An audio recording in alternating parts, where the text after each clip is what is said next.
The legislative session ended in what Governor John Bel Edwards called a success, but lawmakers still have some loose ends to tie up, namely the congressional map redistricting. Back before session started, the governor asked that lawmakers delay any decisions on the map until more energy could be focused on it. And that time has finally come. A special session began Wednesday to discuss how to redraw those districts. Here to go through the process with me is Jim Inkster, a political consultant and president of Louisiana Network. Thank you for joining me. Nice to be with you, Karen. All right, so let's just get into it. So a judge ruled that lawmakers would now have 5 days to redraw this map. Were you surprised at all by this ruling?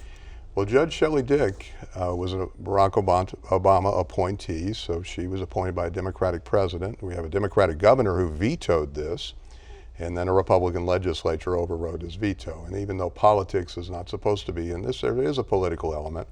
But the judge made a compelling case that this is a blatant violation of the Voting Rights Act because we have a population in Louisiana that's 1/3 African American. We have 6 congressional seats.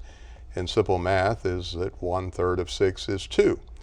And the Fifth Circuit, that may have been the biggest surprise, they allowed this to go forward as far as having to go back to the drawing board.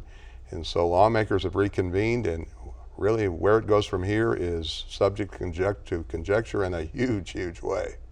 So a lot of lawmakers were arguing that, 5 days is just not enough time, even though they've had this, this whole debacle over this map for quite a while now. Why is that the argument? Well, they have debated this, and there are several maps out there, and they may be just buying time, and there's several hoops yet to go through. For example, the Fifth Circuit still has a hearing on July 8th. And lawmakers have options. They could do the same thing they did last time and defy the judge. They could redraw the maps to the judge's liking, or they could do something in the middle. But ultimately, there will be more court action, and we've got to get this done because there's an election on November 8th. But the judge has been rather profound in saying, look, what you've done so far doesn't work, and we'll see if the legislature responds and does something different, or whether they defy Judge Dick. So whenever it comes to actually making changes, there's actual change and then there's cosmetic changes. What's an example of a cosmetic change that they could make? Well, the districts right now are such that it's almost impossible for anything other than 5 white Republicans and 1 black Democrat to be reelected. Now they could make some changes that could keep that the way it is based on simple math and yet look like they're actually redrawing districts, and they are to some extent, but the end game is what Judge Dick was looking at, and she believes that it's unfair for a state with 1/3 of its population being black not to have 2 districts that are black majority in a state that it has 6 congressional districts. And she has a good point, and it was compelling enough that the Fifth Circuit, and at least in round 1, ruled in the favor of the judge. There are people that came together to oppose this map, saying that, it was a violation of the Voting Rights Act, and ultimately these people did sue. So suppose nothing changes to the map at all. What happens to this lawsuit? Well, we've had similar cases in other states. For example, in Alabama, we had a case extremely similar to this one. And the Supreme Court got involved and said, look, you got to do the maps the way the legislature wanted because there isn't enough time. But they have party primaries in Alabama.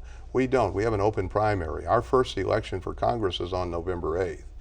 So there is time, and there is an inclination, at least from the federal judge, that we should go in a different direction. Now, the lawmakers may be betting on the Fifth Circuit overturning Judge Dick, or they may be betting on going all the way to the U.S. Supreme Court. But they also have these incumbents, 6 of them that were elected under the current system who like it a lot the way it is, and they're leaning on them.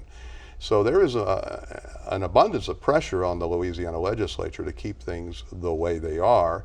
And the question is whether that political pressure will exceed the judicial pressure, which the judge has exerted. The judge, of course, has said that this is not right, that it's against federal law, that you've got to do something different.